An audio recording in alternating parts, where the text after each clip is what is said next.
नमस्कार, आदाब, राम राम.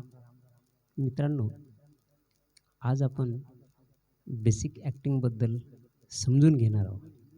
सर्वात महत्त्वाचं म्हणजे ॲक्टिंग म्हणजे एक अभिनय झाला. अभिनय तसा आपण रोजच घरात करत असतो.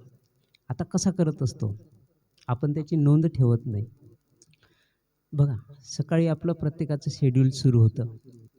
मॉर्निंगपासून कोणाला शाळेत जायची गडबड असते. आई-बाबा तयारी करून ऑफिसमध्ये जाण्याची गडबड करतात. आपला एखादा मित्र जर असेल, तर त्याला ड्युटीवर जायची गडबड असते. आपण सगळे धावधाव फटाफट तयारी करतो आणि शाळेसाठी, कॉलेजसाठी, ऑफिससाठी जाण्याची तयारी करतो.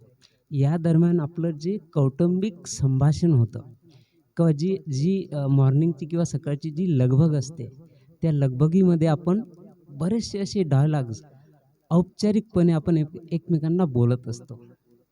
तेच एक अभिनय आहे. त्यालाच अभिनय म्हणता येईल. जसं की मी तुम्हाला एक उदाहरण सांगतो, छानसं एक उदाहरण. बघा, तुमच्या घरात तुमची बहीण असते. सकाळी तिचं कॉलेज असतं आणि कॉलेजला जाता-जाता तिच्या हातातल्या जे कडं असते ना, मुली असे कडं घालतात बघा, एक लाल हिरव्या पद्धतीचं कडं असते. ते कडं जर अलमारीत ठेवलं, तर सगळं घर डोक्यावर घेते. "मम्मी, माझं कडं दिसून नाही राहिलं. अगं, माझं बुक नाही दिसत आहे. अगं, माझा पर्स नाही दिसत आहे. अगं, माझा मोबाईल दिसत नाही." प्रश्न असा असतो, की ती सर्व जवळच असते वस्तू, परंतु आईला उद्देशून बोललं जाते, "अगं, अगं आई, ते नाही आहे." "अरे, मी रात्री तुला पिन दिली होती ना गं, कुठे ठेवलीस तू? मला दिलीच नाही." म्हणजे बघा, जेव्हा आपण संवाद साधतो, एक साधा सरळ संवाद साधतो आणि एक आपण वेगवेगळ्या एक्सप्रेशनमध्ये संवाद साधतो, आहे ना? तर संवादाचे असे अनेक प्रकार आहेत. त्या प्रत्येक पैलूवर जर बोलायला गेलं तर कदाचित ही स्पीच कमी पडेल.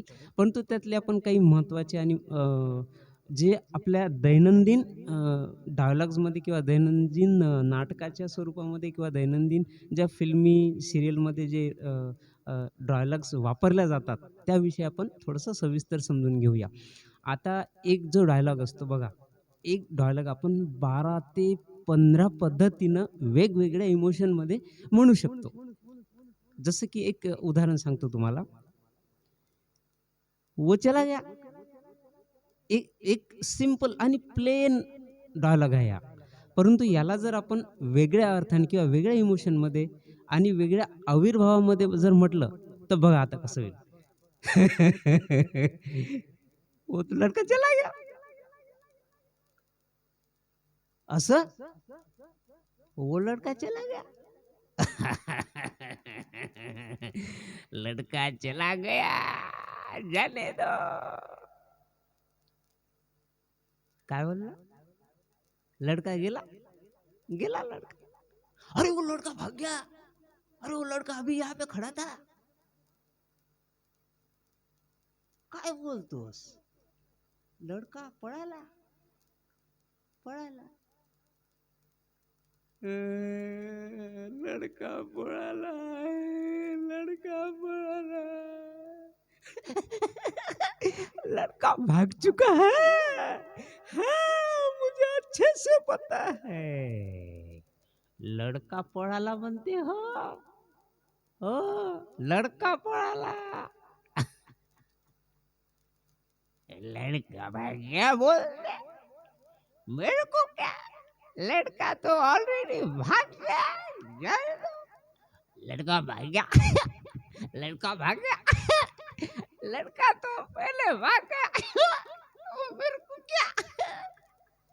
तर मित्रांनो, हे जे एक डायलॉग असतो, या डायलॉगाला वेगवेगळ्या पद्धतीनं आणि वेगवेगळ्या इमोशनमध्ये मांडण्याची कला म्हणजेच अभिनय आहे, असं मला वाटतं. आणि तुम्ही या स्टेपमध्ये जसे-जसे समोर जाल, जसं-जसं डीप नॉलेज तुम्ही ग्रहण कराल, तसं-तसं ॲक्टिंगची प्रत्येक मेथड तुमच्या लक्षात येईल आणि तुम्हाला त्यामध्ये खूप रुची निर्माण होईल, आहे की नाही? तर ॲक्टिंग म्हणजे एक मजेशीर गोष्ट आहे, जी तुम्हाला हसत-खेळत शिकता येतं. रोजच्या दैनंदिन वापरामध्ये जे तुम्ही बोलता, चालता, त्याला अजून जर थोडंसं शार्प केलं ना, तर ते त्याचं उत्तम उदाहरण होतं. आणि हे जे मोठे-मोठे ॲक्टर्स आहे, जसे की बघा अगोदरच्या काळामध्ये एक 20 वर्षा मागे जर आपण गेलो, कादर खान, गोविंदा, शक्ती कपूर यांनी आपल्या कॉमेडी वाणीमधून सिनेमे हिट करून दाखवले. आता का केले? त्याच्यामागे कारणं जे आहेत, कारणं जर आपण थोडासा विचार केला तर ते फिल्म बघावं लागेल. त्यांनी कशा पद्धतीने ॲक्टिंग केली, कसे संवाद साधले, डायरेक्टरनी किती वर्क केलं, या सगळ्या गोष्टीचा अभ्यास करावा लागतो. एक कलाकार होणं एक सोपं आहे, परंतु ते कलाकारी निभावणं कठीण आहे.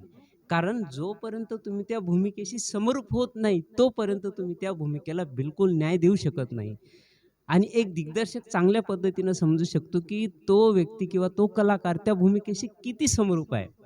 याचं एक उत्तम उदाहरण म्हणजे अमरीश पुरी. अमरीश पुरीला बघा, अमरीश पुरीचा डोळा म्हणजे सॉरी, त्याचा चेहरा नजरेसमोर आल्याबरोबर आपल्या अंगाचे काटे उठतात. "अरे आला रे बाप्पा, आता काही खरं नाही रे, तलवार काढते, मारते रे बाप्पा उचलून, बलात्कार करते रे बाप्पा, नाल्यात फेकते रे बाप्पा, रुळावर कोणी गेलं कुऱ्हाड फेकून मारते रे बाप्पा." एक आपण जो विचार करतो, बिलकुल निगेटिव्ह कॅरेक्टर एवढ्या उत्तम आणि समर्थपणे तेवढ्याच ताकदीनं अमरीश पुरीनं साकारलेला आहे. रामलखनमधला जो अमरीश पुरी बघा, त्याच्यामध्ये एक सीन आहे.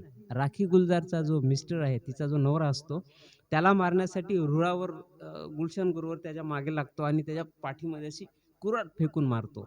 ते सीन बघा, त्याच्यामध्ये तुम्हाला खूप काही शिकायला मिळेल. तेवढा एक सीन आहे, त्या सीनमध्ये एवढे पॅचेस भरलेले आहे. एक कलाकार घडवण्यासाठी. तर असे सीन तुम्ही नक्की बघा, जे तुमच्या समोरच्या भूमिकेसाठी आणि तुम्ही जर ॲक्टिंग फील्डमध्ये जाताय, तर या सगळ्या छोट्या-मोठ्या बारीक गोष्टीचा खूप अभ्यास करावा लागेल, डीपली अभ्यास करावा लागेल आणि माझ्या मते एका कलाकाराने जर भूमिकेशी समरूप व्हायचं असेल, तर त्यांनी कंप्लीटली त्या भूमिकेचा अभ्यास केला पाहिजे.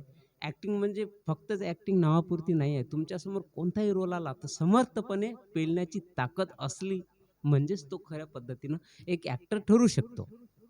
तर मित्रांनो, आजच्या या पॉडकास्टमध्ये तुम्ही मला इथे बोलण्याची संधी दिली. अजित सरांनी चांगल्या पद्धतीनं ते रेकॉर्ड करून घेतलं, त्यासाठी मी त्यांचा मनापासून आभारी आहे. So much. आणि आपल्या संगीत शाळेचे श्री रंगनाथ संगीत कला अकॅडमीचे जेवढे विद्यार्थी आहेत, त्या सर्वांचं मी एकदा आभार मानतो. थँक